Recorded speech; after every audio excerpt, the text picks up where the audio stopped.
All right, everyone. So if you just finished watching that video with M from Sono Nerd, you know we're talking about the 7 parameters of sound. And she's got such a knack for making physics fun, don't you think? Seriously. But those 7 parameters, they're not just fun facts. No, not at all. They are the foundation for everything we do in ultrasound. And today we're going to take a deep dive into how those parameters play out when you're actually using ultrasound. In the real world, right? Exactly.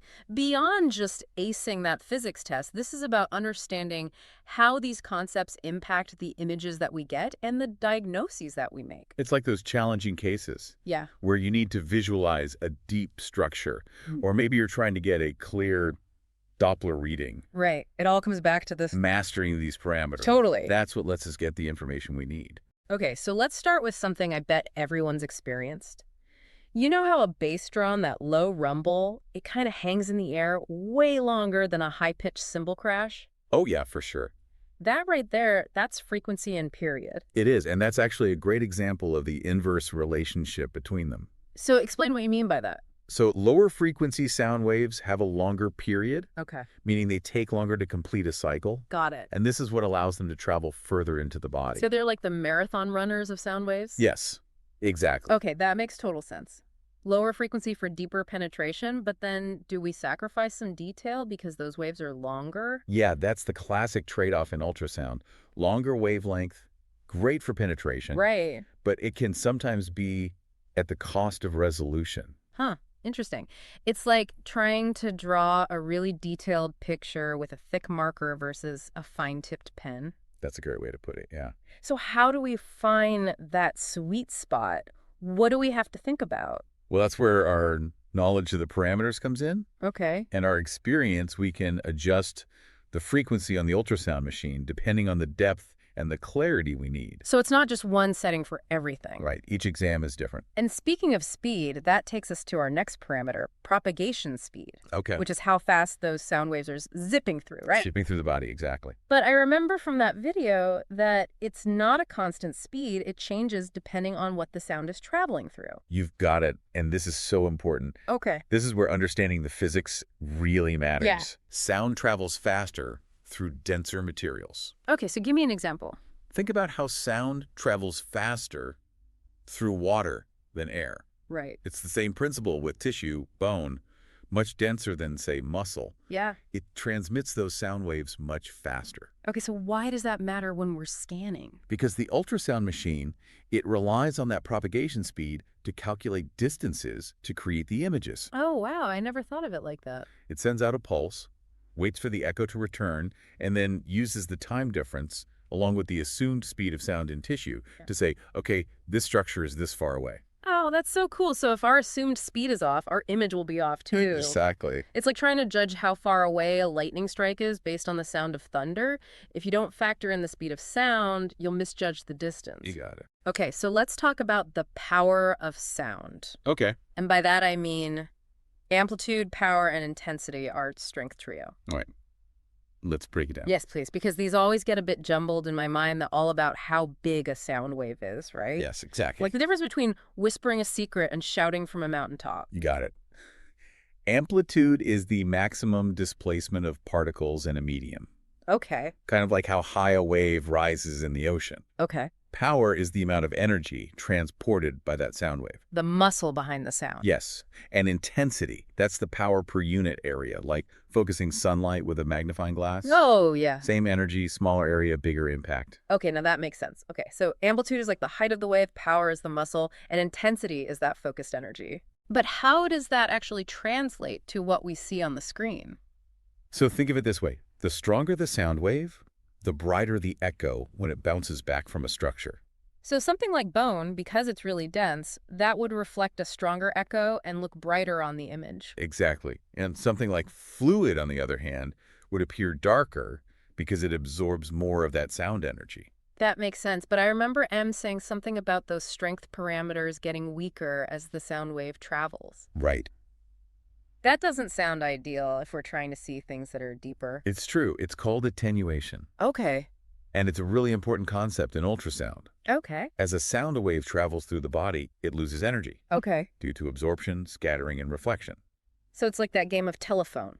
The message gets quieter or fainter with each retelling. Exactly. So how do we compensate for that? Do we just like crank up the power on the machine? Well, we can to a point, Okay. but, and this is important, higher power means more energy is being delivered into the body. And that's not always a good thing, right? Right. It's all about finding that balance between getting a clear image and keeping those energy levels safe.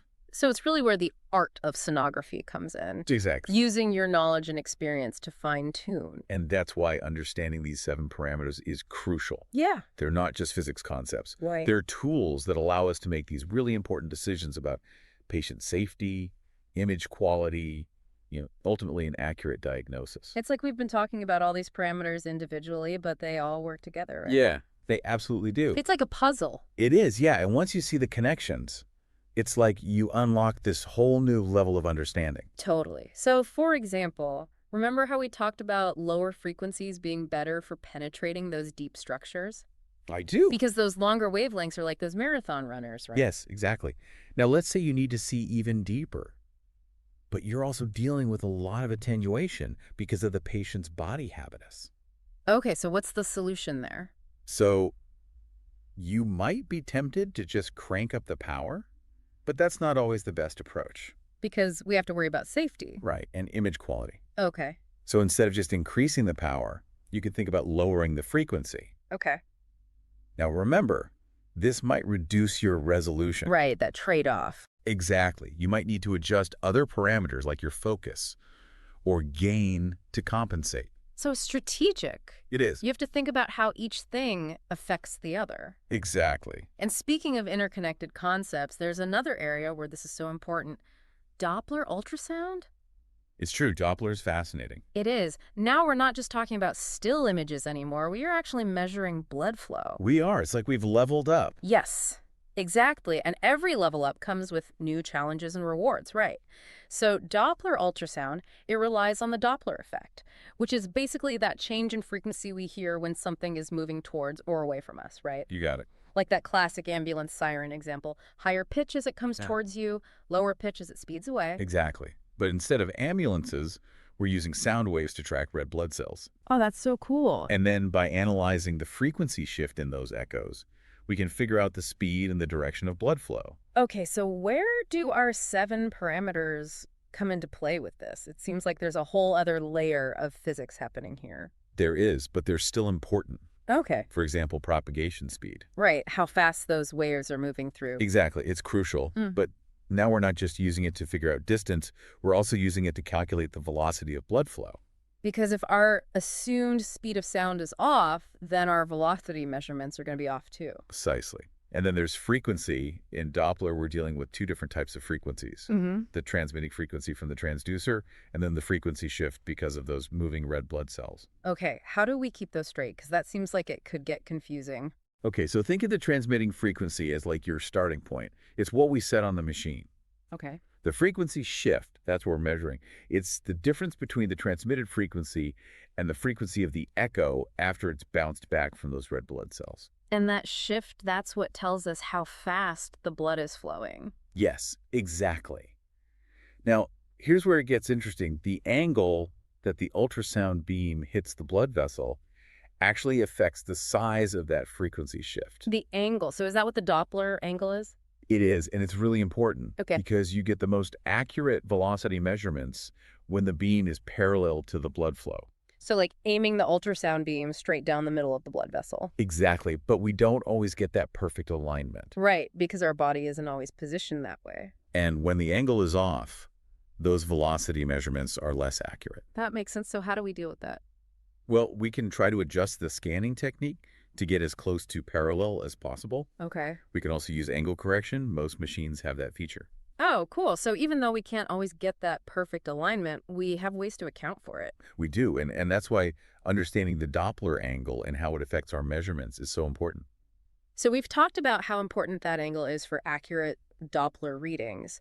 But what about those strength parameters, amplitude, power, and intensity? Right. Do they play a different role when we're thinking about Doppler versus just regular ultrasound imaging? You know what? That's a great question. Yeah. And they do matter, but maybe not in the same way that you would think, because Doppler is all about detecting those tiny frequency shifts. It's not about how bright the echo is. It's about if we can see those shifts. Exactly. Think of it like trying to listen for a bird chirping in a forest. If there's too much background noise, you might not hear it.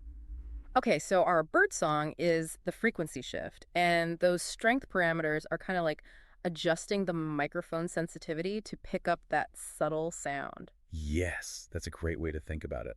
We need enough power to get a good signal from those moving blood cells, Mm. but not so much that we drown out those frequency shifts we're trying to measure. Finding that sweet spot again. Always. And that's the thing about ultrasound. It's this like intricate dance between the physics, the technology, and then of course you, the sonographer. And when you really think about it, ultrasound is using sound waves to see inside the body. It is. And those 7 parameters, those are like our secret decoder ring for understanding those echoes and creating those images. Oh, I love that. A decoder ring. Uh-huh. Yes.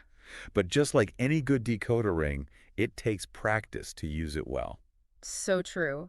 Thinking back to everything we talked about today, from frequency and wavelength to attenuation and that Doppler angle, it's really amazing how those seemingly abstract ideas actually have such a direct impact on what we do. It really does show how important physics is for any sonographer.